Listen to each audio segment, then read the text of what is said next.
The stage rolled in late, its wheels coughing up flurries of dust and snow where the prairie met the ties. Declan Ward stood on the Birch Creek platform with his hands jammed deep in his coat pockets, watching the town's 3 roofs tilt like low mountains against a pale November sky. He had meant to be practical. He'd placed the ad with a list of chores and expectations. No nonsense, steady hands. A woman who could harness, mend fence, and mind calves through a hard winter. He had pictured a face weathered by sun and labor, a body built to lift hay and shoulder fence posts. He didn't picture a bonnet. The bonnet arrived bound low and neat, the ribbon a dark contrast to a face that might have been drawn from a city portrait. But the woman who stepped down from the coach wore the bonnet as if it belonged to the prairie, as much as to any Boston street. Her skirts were clean, but her boots were the sort a horsewoman would wear. Scuffed leather, sensible heel. She carried a carpetbag with purpose and a small satchel that smelled faintly of bay and oil. When she looked at him, her eyes were steady, not timid. "You must be Declan," she said. Her voice had an accent that carried Boston air, straight vowels and clipped consonants, but it was not soft. There was a measure of certainty to it, the kind of certainty that came from someone who had made up her mind and set about seeing it through. Declan felt the shock like a cold hand at the back of his neck. He had prepared himself for a practical woman. He had not prepared for the way the mouth turned at the corners when she smiled, for the way fine bone caught the late light. He realized belatedly that expectation is a small, foolish thing to trust. He cleared his throat. "You answered my ad?" "I did," she said. "Amelia Cross. I read what you wrote. I can sew and I can shoe. I can milk and I can mend. My aunt raises Morgan mares back in Massachusetts. I learned more than tea and tarts, Mr. Ward." She inclined her head with a small, confident motion. "I am prepared to work." The stage driver, a thin man named John Hutchkins, tipped his hat and muttered about the weather. Behind him, 2 townsmen leaned against the freight shed like false sentries, eyes curious as foxes. Birch Creek had not seen a mail-order bride like this in some time. There was a hunger in their faces to watch how a man of the valley would meet his fate. Declan had no reply ready that encompassed the jolt in him. He felt, for a heartbeat, both embarrassed and grateful for the heat in his cheeks. "All right," he said. "Load up what you can. The road to the ranch is rough with the thaw. We'll take my wagon." Amelia adjusted her satchel, eyes sweeping the platform with a practiced scrutiny. "Lead on, then." On the ride out, the horizon narrowed to a long ribbon of sage and fence posts. The wagon creaked, and the mule's breath steamed in the air. Declan kept his hands on the reins because that was how one kept being useful, one hand on the thing that made the world move. He watched the woman beside him through the periphery, and found himself cataloging small evidences, calloused fingertips, a straight back, the careful way she set her satchel down. Every time she laughed, once a brief exhale like a bell, he felt the old ache in him ease a degree. She told him, when the road spread and the town fell away to tracks and scrub, that her Aunt Margaret kept horses and that Amelia had been put to handling colts at a modest age. "I do not fancy myself a lady who can't turn her own hand to honest labor," she said. "Boston had windows and parlors. It had comforts. I loved my aunt's horses more than the drawing rooms." Declan said little of his own. There were stories he kept folded. Oni would not be papered over by small talk. He'd been a man who learned survival in the hush of war, and the year when the fever took his wife and the house felt too wide. He had put the ad up because the ranch could not run on his stubbornness alone. He needed a partner, someone who understood land as both work and promise. He had dreamed, in the quiet hours by the stove, of a woman who would fit those needs. He never imagined she'd arrive with a Boston drawl. By the time they crested the final hill, and the Ward ranch came into view, a squat house, the corrals, Juniper's stall visible at the barn's side, he felt less like a man warding off a stranger, and more like someone opening a door he had closed for too long. Amelia leaned forward, straining to see, and when she leaned back he caught the faint impression of awe on her face. For all her training, she had not told him she craved space the way an enclosed city never could.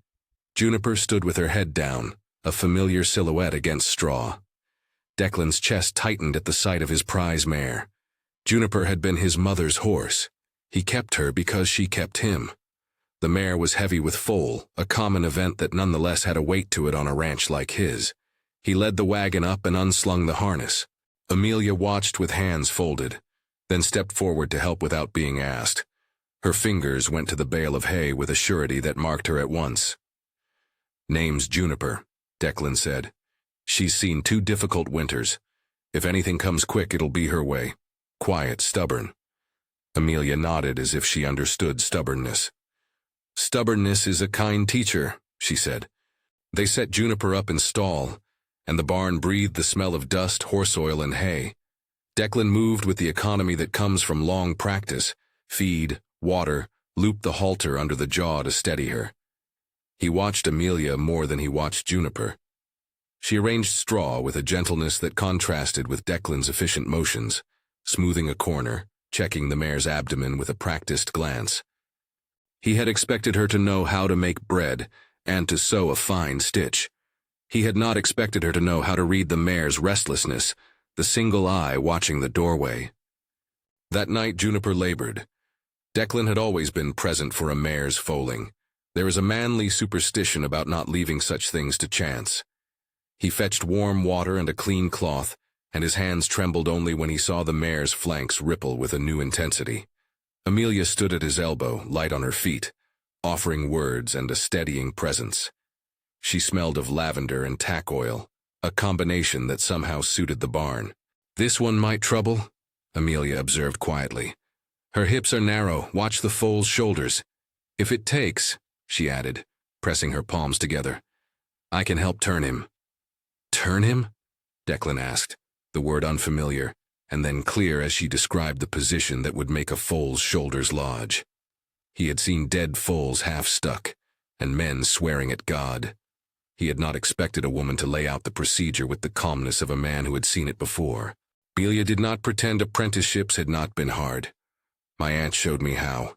You have to guide the shoulder and the head in a line so the foal's broadest part can pass. You do not pull only on the legs and let the mother bear down. You keep her breathing and you keep her calm." Her voice was a small, steady thing in the barn's din.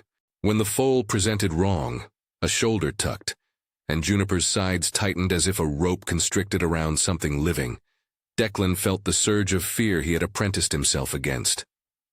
"Pull," he said, but the grain of panic had crept into him. He had never attempted a correction like this alone. Amelia slid her hand with the gloves off, sleeves rolled. The stall light carved the plane of her cheek in half shadow and half resolve. "I'll go in," she said. "Tell me when she's ready to push and keep her head steady." Declan found himself obeying.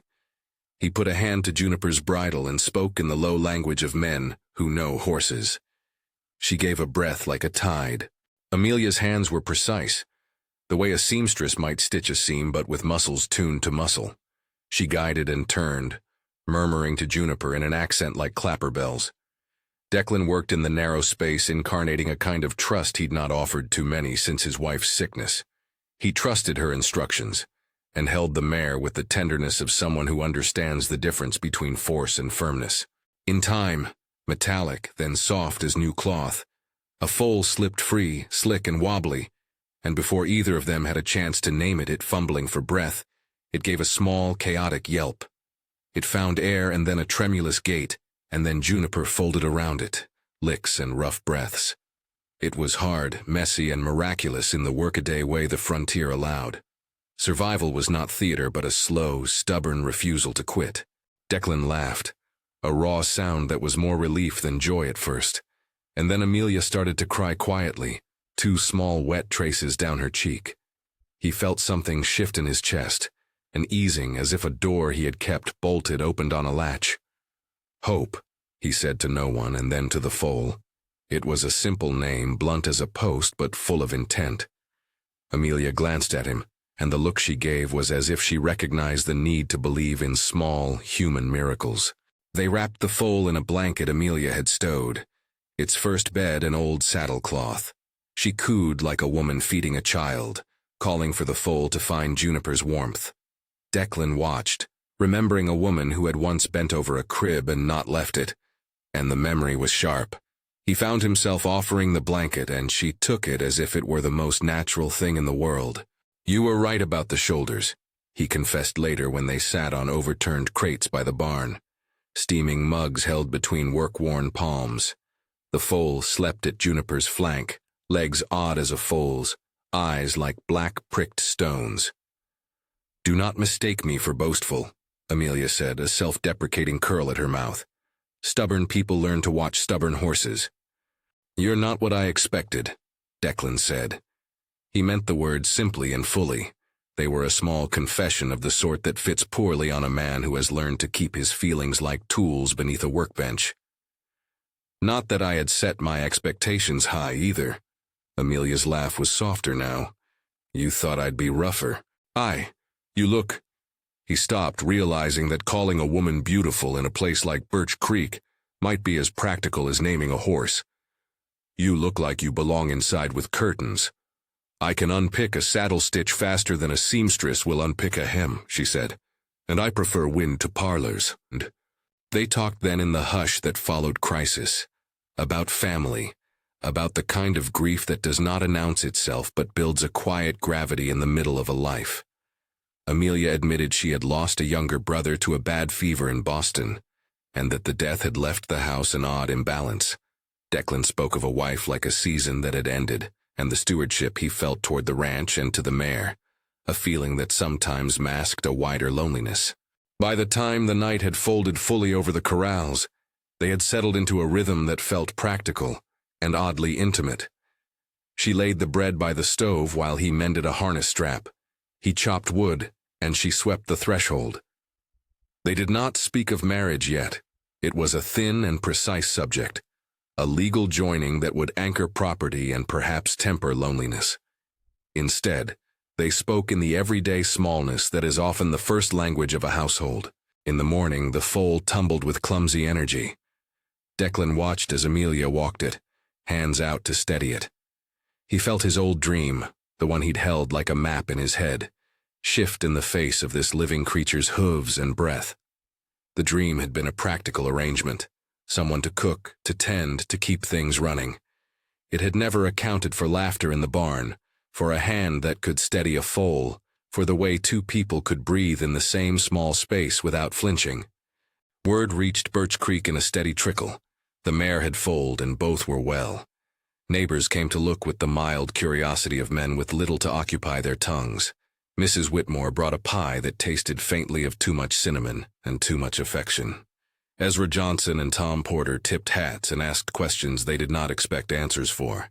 They stared at Amelia as though size and shape and bonnets were maps to character.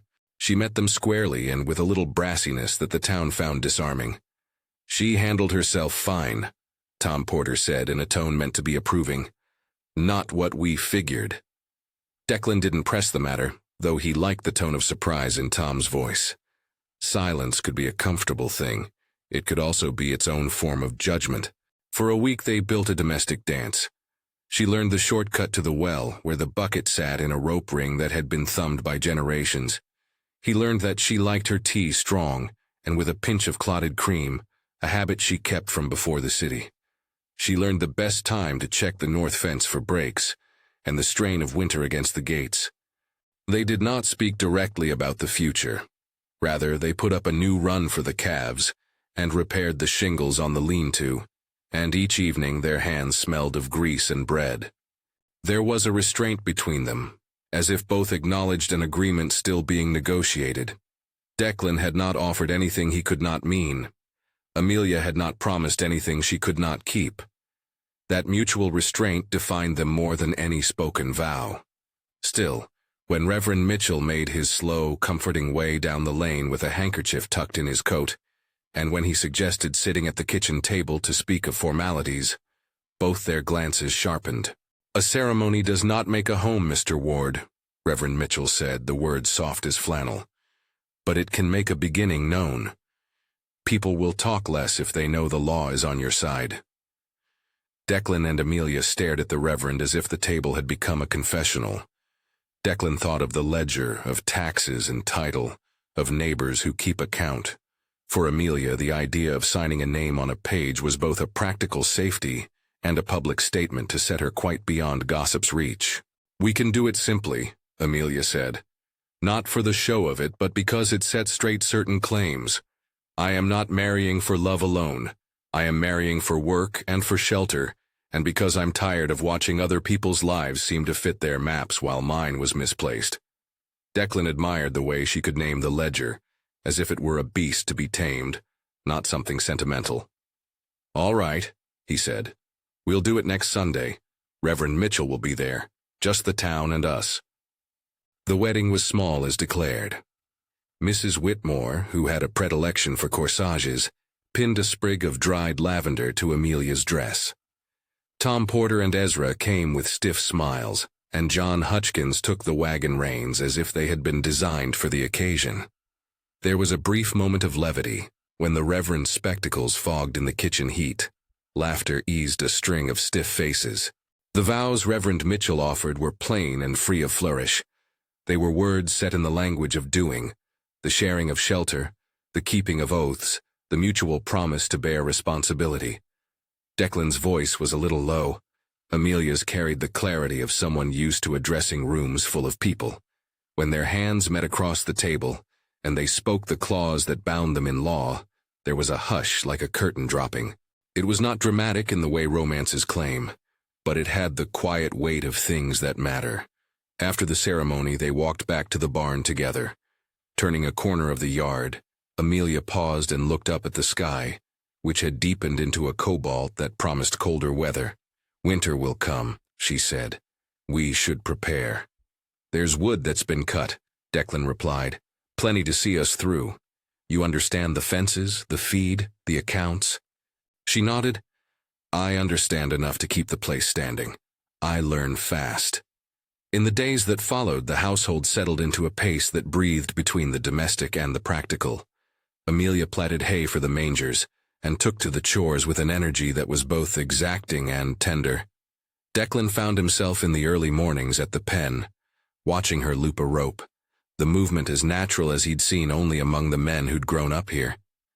They argued once over the best method for tightening a harness, once about whether the garden row should be left to buckwheat or planted for beans.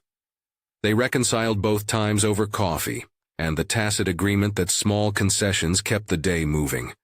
Those close mornings were the slow unravelings of two people learning to trust the other's hands. When she mended a shirt of his that had a tear along the sleeve, he felt a small gratitude that felt like something softer than remembrance. When he set a new bolt in the fence overnight because the wind had come with a slyness, she noticed without praising him. Praise was sparse on a ranch. Competence spoke in the clack of tools and the quiet of tasks completed. Occasionally, townsfolk stopped by. Ezra Johnson brought news from the stage. Mrs. Whitmore offered preserves in glass jars. Tom Porter dropped a pair of repaired spurs. Each visit braided them slowly into the town's expectation that the Ward place was a place where life could continue. There was a guardedness in the attention, as if the town were not yet certain what to expect from a marriage that had begun from an advertisement pinned to a paper. But the surprise that had been on their faces after the foaling dwindled to a steady respect as they watched Amelia take to the chores. One evening, with the stove's heat soft, and a wind that would start later in October already riffling at the eaves, Amelia cleared the table. Declan sat with a ledger open on his knee, counting costs for the winter, salt for the cattle, extra feed for the young, a modest sum for a doctor should the need arise. He watched as she moved, the motion economy of a woman who could transform a kitchen from a place of order into a place of rest.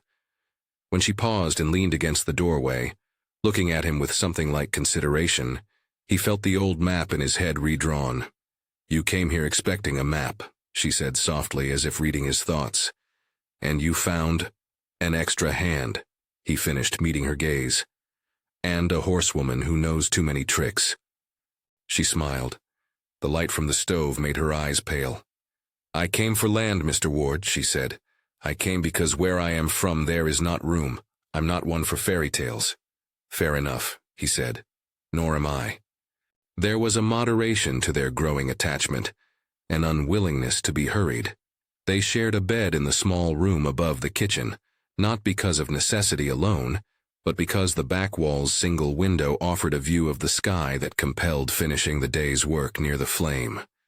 Nights were not filled with rapture, but they were full of small intimacies, the way she would fix the blanket over a shoulder, the way he would check the latch on the barn door one more time before sleep. Once in the dark, she reached out and placed a hand on his chest because he had woken in a sweat, from a dream of trenches and mud. He did not ask, and she did not explain. The hand was answer enough. The ranch, like any living thing, required attention. There were accounts to balance, a foal to see through its first clumsy weeks, fences that the weather had frayed. There were also small, bright moments that belonged wholly to them. The first soup she made with garden herbs, the way Declan taught her to use a hunting knife properly, the small bout of laughter when the foal found its legs and toppled. By degrees, the shocking novelty of her arrival gave way to a slow recognition that perhaps the dream he had held, practical, steady, a woman to shoulder the burdens of a place, had not been wrong in intent but deficient in imagination. The woman who had stepped off the stage was not the picture he had painted in his head, but she was sturdier than his dreams and more capable. She was a different sort of solution, one that asked of him as much as she offered. Still, there were boundaries neither of them crossed. The past hung like a framed photograph in the hallway, visible but not discussed. Declan's grief sat as a companion in the corner of the room. Amelia's city lessons remained her shield in public. They had not yet said the words that would mark the absolute unraveling of reserve.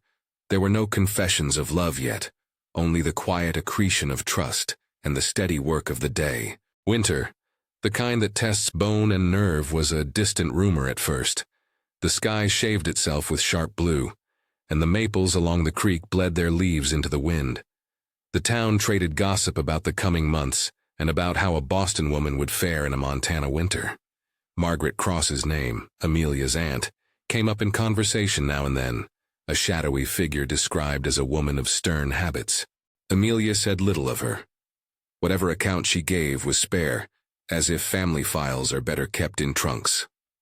One late afternoon, as a thin sun slanted through hay dust, Declan found Amelia on the porch with a pen and her papers. She had been writing letters, some to the aunt, some to Boston acquaintances, notes that were practical in tone. He watched her for a long minute and found that he could no longer tell where competence ended and tenderness began. "Do you miss things?" he asked finally, not sure whether he meant the city or the person she had been there. She folded the paper, the edges neat. "I miss certain comforts," she admitted, "but not as much as I thought I would. There is something about a place where the weather is so decisive. It doesn't ask permission to be itself. You learn to be honest in front of it." Declan thought of the barn, of juniper and new life. He thought of the way Amelia had slid her hand into a narrow space to turn a foal. "This place doesn't pull punches," he said. "No," she agreed. "It doesn't." They stood together, watching the last of the light fall across the fields. The foal's shadow darted in the yard like a small, living thing trying the world. There was no grand declaration. The moment was the kind that settles into people's bones, the quiet of two people who had passed through a night together and found themselves waking to a day they could share. But the season was turning, and change is a tide that bides its time before it breaks. The pantry needed sorting for longer nights. A neighbor mentioned, almost in passing, that the north wind had been bitter in other places already. The mention lodged in Declan's thoughts like a stone in a boot. Winter's approach was a practical fact, and practical facts require action. He began to plan routes for the supply run to town, lists of what to buy before the stage could not get through. He found his mind circling less on whether Amelia matched the picture he'd imagined, and more on the question of what would happen when the world closed down under snow. Amelia watched him wrestle with lists and routes with a small, private amusement. She had her own preparations, stacking preserves and learning where he kept his winter wool. They handled the tasks with efficiency and without pomp. But beneath the rationality, there was an unspoken awareness that trials would come that were not only about fences and feed. The land had its own lessons, and both of them were students now. On a morning when frost silvered the edges of the pond, and Juniper pawed at the gate with the patience of a waiting woman, a figure approached on the road, a rider with a note from Birch Creek. Declan took the paper with the same hands that had steadied a foal. He read quickly, eyes narrowed. The stage would be late this month, the post scarce. Supplies in town were shorter than usual, the note said. Neighbors were tightening belts. It said in the last line that Dr. Henderson planned to pass through in the fortnight before the snows. Declan folded the letter and looked up. Amelia stood beside him, hands in her pockets, watching him as if he might give away a secret. He did not tell her the timing of the doctor's passings or the town's economies. He merely said, "We should be ready." She nodded, the same steady nod that had guided a foal into the world. "We will be." The horizon lay open and indifferent. The land would not conspire to make their lives easier. But there, stitched into the barn's warm dark and the thin line of their breath as they worked, was a small, growing conviction that something had begun. Born of an ad, born of necessity, and now oddly of choice. The cowboy's dream had been a plan, but when the stage had delivered Amelia across the threshold, the dream had altered. The shock of her arrival had not dissolved into regret. It had become the first tremor of a new possibility. They were not yet lovers in that reckless sense of tales. They were partners learning what love might require: work, courage, and the willingness to trust another's hands in the dark. Beyond the barn, the sky stiffened. On a distant ridge, clouds gathered like a loose shawl, the sort that promises colder weather. The first flakes would not come for some weeks, perhaps, but the land spoke of seasons as if in a slow, inevitable conversation. Declan turned the key in the tack room and stacked the saddles. Amelia pinned up a bundle of herbs above the stove, the scent faint and domestic. They had weathered one sudden night together. Juniper's labor. They had married with Reverend Mitchell's simple blessing. They had patched what needed repair and shared the quiet gestures of a household. The future, wide as the prairie, kept some of its mysteries, and the question of whether their union would weather the coming months remained open. For now, the ranch hummed with ordinary life. The clack of hoof against yard, the lowing of young calves, the thud of a hammer. And in the small places, over a cup of tea, in the steadiness of hands on a halter, Declan felt the shape of a new map forming. One he had not planned in his ad, but which might, in time, map a better life. He did not yet know how far that map would be carried, whether it would lead him beyond simple companionship into something fierce and irrevocable.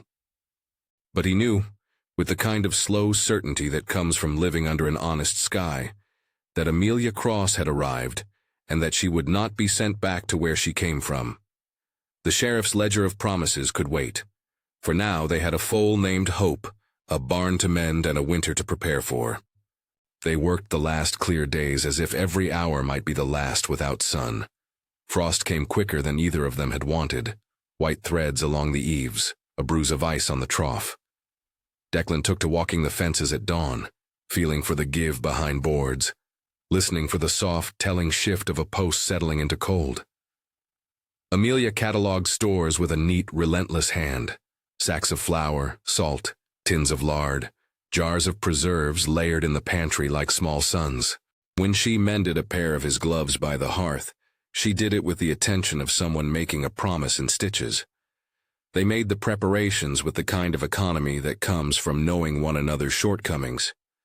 Declan cut extra cord for the harness, and taught Amelia the precise knot for a storm that will not loosen. She showed him how to weave a rope lifeline from hemp, and taught him a method for packing a haversack so it would not shift under a mule's step. They traded techniques as they had traded silences, each exchange closing small gaps that had been present since the stage had left the platform. Winter arrived as a blunt, private thing, first a hard edge in the air, then a day when the sky grew a white like unbleached linen, and kept on falling. Snow set into the corrals with a rapid hand, filling the footprints and softening the world until fence posts became the only honest geometry. The cattle bunched against the lee of the hill. Juniper stamped at the stall's threshold, uneasy at the new even breath of the land. Days shortened into a single, resilient task. Bring in wood, keep the pipes from freezing, make sure the stock had shelter. Birch Creek sounds dulled to a battery of muffled carts, and the occasional clank of the stage against ice on the road. Town visits narrowed to essential errands, salt for the herd, a ration of kerosene. The Ward place became a single, large act of staying. It was on a night when the wind had learned a new voice that Hope, a yearling then but still small enough to be frightened, broke out of the paddock. The foal had been nosing at a loose board, finding teeth in wood and learning the world from edges. A sudden gust pried a latch that Declan had thought secure, and Hope went through with the clumsiness of a thing that trusts its own legs first. The sound of the foal's hooves on packed snow punched through the wind like a bell. Declan saw it at once, and set off calling.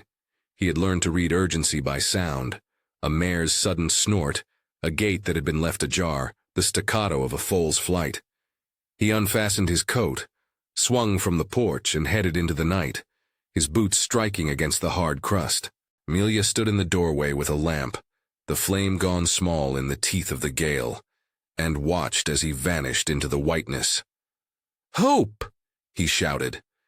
The name disappeared as if swallowed by a thing that hates sound. He trusted his feet to take him along the fence line, to the ridge where the land bowl would roll him toward the creek. The rope he'd taken coiled at his hip.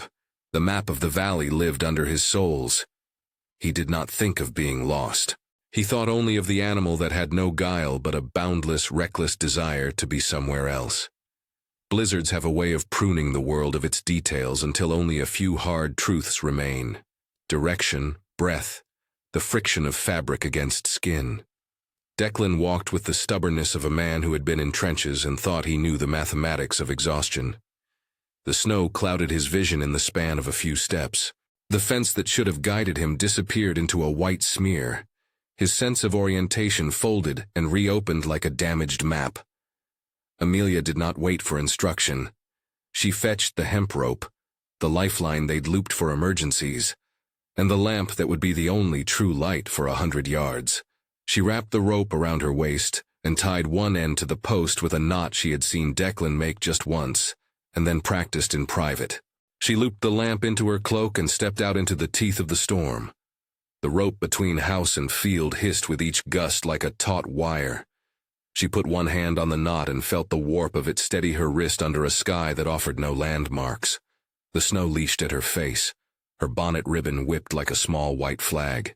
She moved with a rhythm she had learned in horse yards, one foot in front of the other, eyes half closed against the fling of crystals. The rope tugged, then slackened. She threaded her hand at intervals, leaving a line of marks behind her as if the world could be sewn. As she went out farther, she became small in the land, a human shape gritting through the storm. Beyond the last fence, the world had folded into a soft, indifferent plain. Then she heard the sound, a frantic short series of whinnies. Hope's call was thin, scared, like something that suddenly knew too much of being alone. She followed the voice, the rope clapped against frost, and found the foal pinned at the lip of a ravine the snow had carved deeper than it had any right to be. The ground near the creek had given way into a narrow cut. Hope had run and skidded and found itself stranded on a sliver of bank with water like a hidden black threat below. The foal tossed its head, snow clinging to its eyelashes, and the whole creature trembled. "Easy," Amelia called, her breath a steam that nearly rivaled the lamp. She did not hesitate to drop the rope to the ground and edge forward on hands and knees, the hemp worrying at her thighs. She spoke to Hope in that same low cadence she had used at Juniper's stall. Animals learn words the way land does, through repeated truth. She reached out and let her hands close on the foal's neck, feeling the quickness of muscle and the rawness of youth. She did not force him. She coaxed, and the foal, terrified but trusting the only warm palm in sight, leaned into her. Declan came upon them less than a minute later, breathless and worse. His face was mashed with snow. His eyes had that hollow look of a man who had been convinced by White that there was no way back. He had misjudged the drift and slid ankle-deep into a channel he'd failed to see. His boots were frozen at the edges. For a heartbeat he simply watched them, the woman and the foal, and something rigid inside him unclenched. "Hold him," he said as he came up the bank. His voice was thin, the wind took most of it. He wrapped the rope around Hope's middle, careful of the animal's chest, and Amelia took the lead to steady the foal's head. Together they coaxed the foal back, hooves slipping, hooves holding. The rope bore part of the weight, their hands the rest. Snow hissed against their faces, and for a few wild seconds Declan thought of nothing but the calculation of weight and the pull of muscle, and then Hope broke free with an ungainly slide and scrambled to solid ground, shaking like a thing that had just been given a reprieve. When they turned to go back toward the house, the storm had not abated, but Declan felt a warmth that had nothing to do with air. He saw Amelia's face close to his, as if she had always belonged in that cold. Their breaths met in a fog that smelled of oil and wet wool. He wanted then to say something vast and decisive about gratitude, about luck. Instead, he found his voice small and plain. "You saved him," he said. "No," she answered, looking at him as if weighing the truth. "We saved him. You called him." There was a pause in which both of them considered the shape of that sentence. The work had made them a small coalition. Shared risk made different words true. They walked back to the house with the rope between them like a seam. At the porch, she unknotted herself without complaint and set the lamp inside. Declan rubbed his hands together by the stove, more to feel his fingers than to warm himself. He kept glancing at her, as if the fact of her being there had altered the room, and demanded a new vocabulary to fit it. That night, when the storm banked heavy against the windows and the creak of the house was the only other living thing, Declan found the restraint unreasonably thin. He had meant to protect himself from vows and from the way promises can buckle under weather. He had meant to be content with a sensible companion and a running ranch. Yet in the hush that the storm had forced between them, the real thing came forward, the admission of a feeling that had been accumulating like thaw beneath ice. He sat across from her at the kitchen table, the ledger open but ignored. The room smelled of stew and damp hay. The lamplight made a soft halo around her hair. His fingers drummed like a man counting heartbeats. "Amelia," he said, voice roughened by more than snow. "I thought when I put that ad down I knew what I wanted. I wanted someone to keep the place. He stopped. The sentence had the wrong edge to it. She looked up, and for the first time he saw vulnerability like an unarmed front. "What then?" she prompted. He took a breath that tasted of coal and fear and something else he had not named aloud. "I did not expect this." He gestured at her, and at the evidence of the house that had a woman in it. "Not this kind of saving." Amelia set her mug down slowly. She met his eyes squarely, with the frankness that had marked her from the stage platform. "I did not arrive here to be an ornament, Mr. Ward. But I also did not come to be merely useful. I came because I wanted a life where work and meaning were the same thing. If anything," she paused, searching for the small honesty she owed him. "If anything, I hoped I might find a respect that could be more." Declan felt something yield like thawing earth. The night around them hummed with the storm's distant appetite. He reached across the table and took her hand, rough meeting delicate, and the contact was not a declaration so much as a making right of the shape of two lives that had by degrees overlapped. "I think I meant the right thing," he said finally, "but I did not mean to keep myself from letting more in." She squeezed his fingers once, an affirmation and a question folded together. Outside the gale brushed like an urgent editor, but inside the kitchen they allowed the sentence to find its body. They did not call it love that night, not with that large and reckless naming. Instead, they acknowledged the fact that the life they'd made together had opened a space for tenderness neither had wanted to risk.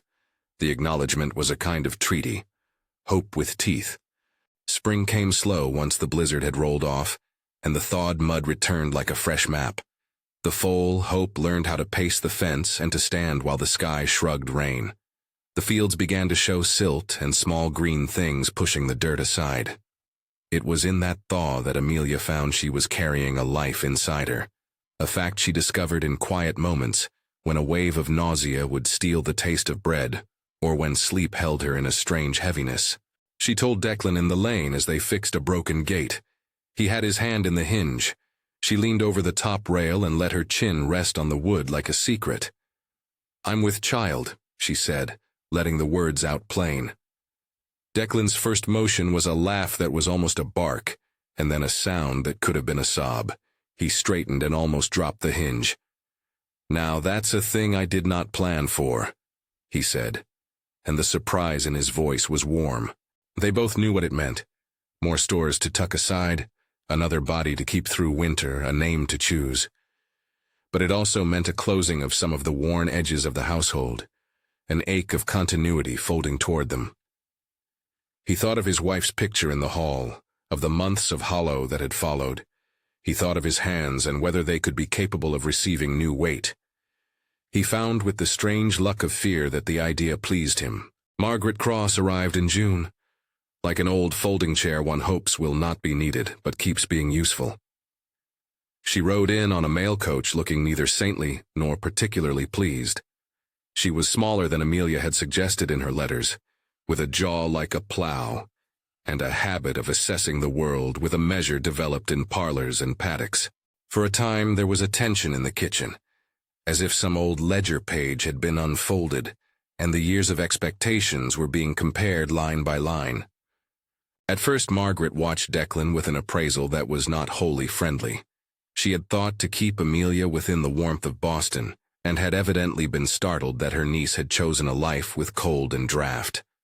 But the woman who had stiffened in the doorway softened at the sight of juniper and hope, at the way the barn hummed with work, and finally, at the way Amelia moved with a confidence that did not need approval. "I thought you claimed you could handle a mare," Margaret said once, her voice tight with admiration that tried to sound like propriety. Amelia smiled and sent back a small, precise answer. "I claimed it because I have, Aunt. I have handled colts and calmed a mare in trouble. I have also learned in a city house that there is sometimes a limit to what one must ask of others." Margaret visited long enough to taste stew, and to leave with apologies for her earlier misgivings.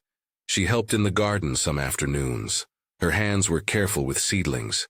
She brought with her a trunk of linens and a small sewing kit that had belonged to Amelia's mother. The community watched, as it does, for signs that a woman of the cross stock might be more than a novelty. They watched Margaret's eyes soften, and in that softening there was a small, public forgiveness. The ledger of gossip balanced a fraction less because the elder Cross had given her imprimatur. By and by, the town's skepticism became less a focused scrutiny than a steady acceptance. Ezra Johnson sat in the tavern and named the Wards as a household that would outlast the winter. Mrs. Whitmore brought preserves she made in greater quantities as a way of investing in the future of the place. Reverend Mitchell, whose presence had felt at first like a block of formal approval, began to stop by for bread and to talk quietly with Declan about the accounts and, once, about the suitability of certain fence posts. Amelia, now rounded with a secret life beneath her waist, found new ways to be useful. She planted a small row of beans against the south wall, and taught Declan how to rotate the seed so the soil would not exhaust. When the baby kicked, she would laugh in private, and rest her hand on the spot as if it were the site of a small miracle of ordinary endurance. The months ran like a river toward September. Harvest passed, leaves went crisp, and the world prepared itself for another winter. The town ordered a doctor to pass through on his circuit. Doc Henderson, a man with a sunburned face and a steady manner, called at the Ward house more than once to check the mother and the household. He was practical, and his voice had the calm of someone who had seen both blessed and ordinary suffering, and had chosen to be a craftsman of steadiness. The labor began late on a September afternoon. There was a wind that wanted to shift the leaves into lines, and a sky that had the deep, patient blue of people who have been masterful in their weather. At first the contractions were spaced and manageable. Amelia breathed through them with the sort of attention she had once given to a horse's labored flank, counting and placing. Declan held the lamp and kept his hands ready. He had no romance about the birthing room. He knew it was work. But behind the practical layer of his mind, something fierce and frightened and willing crowded into the space. His mouth tasted of iron. Doc Henderson arrived before midnight, his satchel a leathern certainty. He had a midwife apprenticeship and an easy way of giving cautious assessment. "She's got the strength of someone who has known hardship before," he said, checking Amelia's pulse. "But this isn't an easy passage. She's broad-shouldered. Child is not slow, but the presentation is stubborn."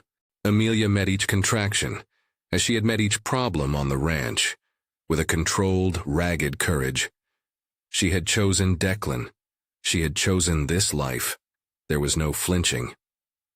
But the body has its own rules, and a child makes its decisions without consulting anyone. For hours the house held the strain of it, the kitchen table cleared for instruments and warmed blankets, the lamp a halo that filled the room with a soft, unblinking eye. There came a point, an hour or two that stretched like leather, where Doc Henderson declared that the child's shoulders were arrested, the head crowning, and then held, the body refusing the cooperative rhythm that makes birth reasonable. "I will need to assist," he said plainly. "There may be a need for forceps, or if that fails, I will have to consider a manual correction. It will be hard on her. We must keep her breathing and keep her from tiring out." Amelia's hand found Declan's without looking. The contact was quick and fierce. He squeezed it back with a sort of pressure that could have been an anchor or a plea. It was both. She did not ask him to leave the room. She did not ask him to be a passive thing. She wanted the steady presence of the hands that had steadied a gate and a mare. Doc Henderson worked with the method of a man who had performed such maneuvers, and who had an economy of movement that could not be wasted on fear. He instructed Amelia to bear down, to make use of instincts that were as old as the hills. When a delivery required instruments, they were used with the pragmatic attention of craftsmen. Clean linen, hands that had been washed in hot water, a steadying assistant to support the mother's weight. There was no dramatization, only the measurement of pain and the measurement of skill. In a cramped, holy sort of stretch that refused to be poetic, the child's first cry came. It was a thin, full declaration, like a corn being crushed and the smell of new rain. Declan wept then quietly, the sound of a man unarmored. Amelia, exhausted beyond description, opened her eyes and saw the child held up like a small thing, already claiming belonging. "Sarah," she said at once, her voice the naming of a small country. The name fit like a mitten, warming at once. Doc Henderson set the child to Amelia's chest, its small body damp and alive. The room smelled of hot water and the wax of the lamp and the heavy sweetness of hay.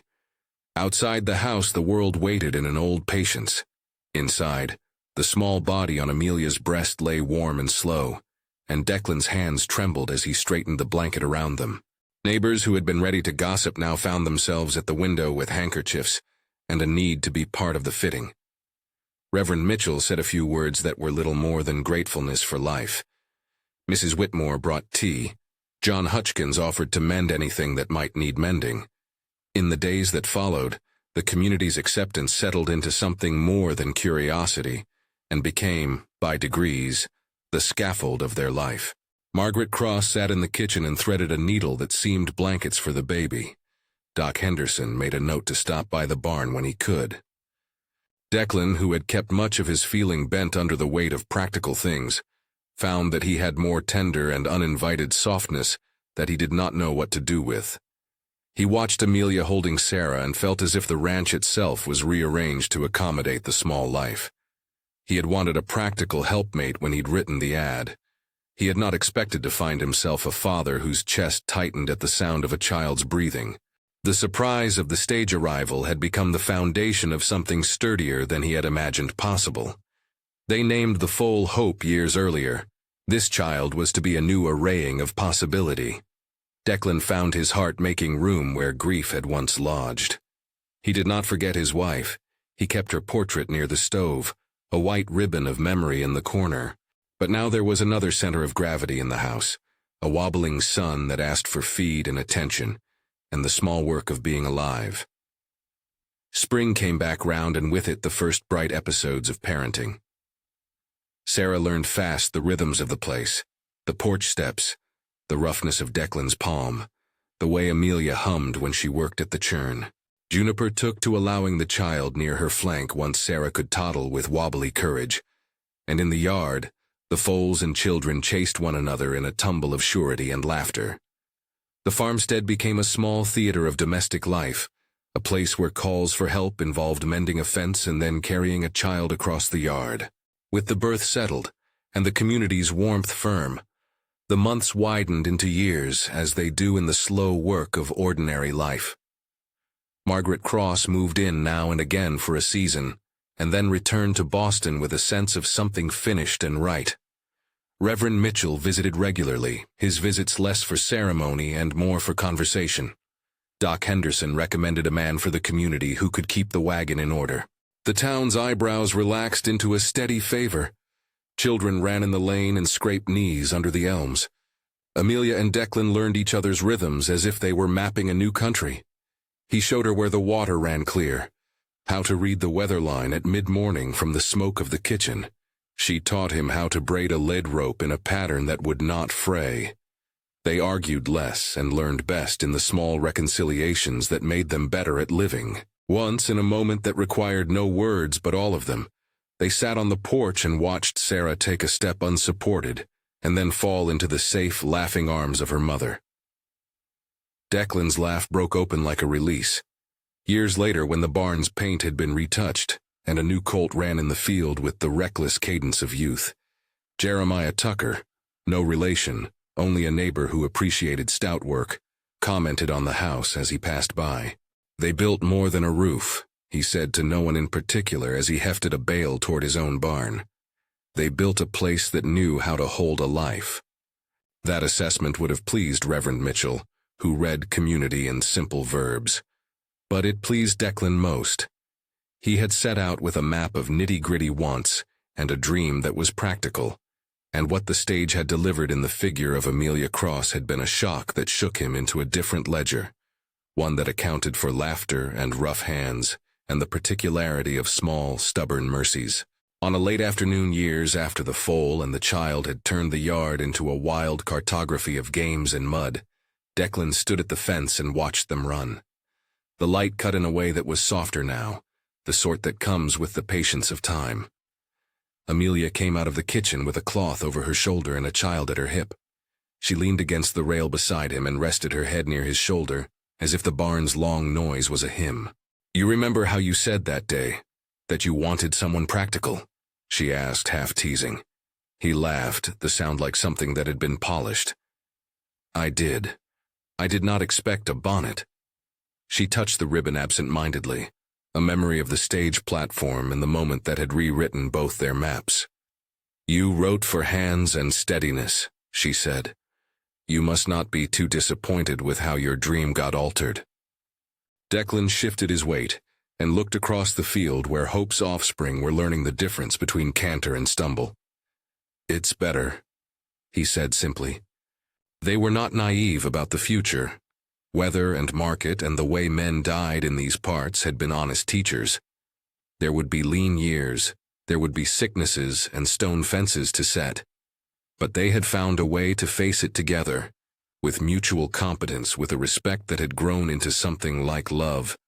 The unexpected bride who had arrived at Birch Creek had become the hinge on which the ranch swung.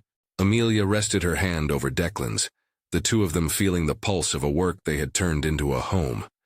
Sarah, now with a child's band of wild hair, darted toward them, carrying a small bouquet of ragged daisies she had pulled from a field. She thrust them into Amelia's hands with a self-assured generosity, and then ran off to see if a colt would let her groom it. Declan smelled the horses and hay and the faint trace of a child's soap. He thought of the ledger he'd once kept at arm's length, of the ad he'd posted with its practical list of chores. The cowboy's dream had been a tidy plan in ink, but the life he'd received was messy and bright, and full of the sorts of things that cannot be penciled into an account book. He met Amelia's eye, and in that exchange was the story of a man who had thought his needs small and simple, and had had it answered by something larger and unexpected. The shock of her arrival had become, in time, the strongest foundation he had. They had come through blizzards and births and the scorn of onlookers, They had proven that partnership was its own kind of miracle, a thing built of steady hands, of shared labor, of courage in the dark, and of the willingness to let another person in when the wind felt like a closing thing. When the sun dipped behind the ridge and knit the world into a softer shade of evening, Declan leaned his head against Amelia's and felt the reply of her shoulder, the easy weight of it that felt like home. The children called from the yard, Juniper stamped, and the foals answered with the plain language of their species. The house's light came like a promise. If anyone from Birch Creek had been betting, they'd have lost a small wager. The man who had pinned an advertisement to a table had gotten more than a helper. He had received a companion who could mend a harness, and a heart that could be trusted in the dark. The surprise that arrived that November afternoon had turned the cowboy's careful dream into something wilder and truer than he dared invent. If this story moved you, share it with someone who loves tales of unexpected beginnings and steady work. And if you want more stories like this one, please like and subscribe. There are more benches on porches and more stages rolling into town, all waiting to be seen.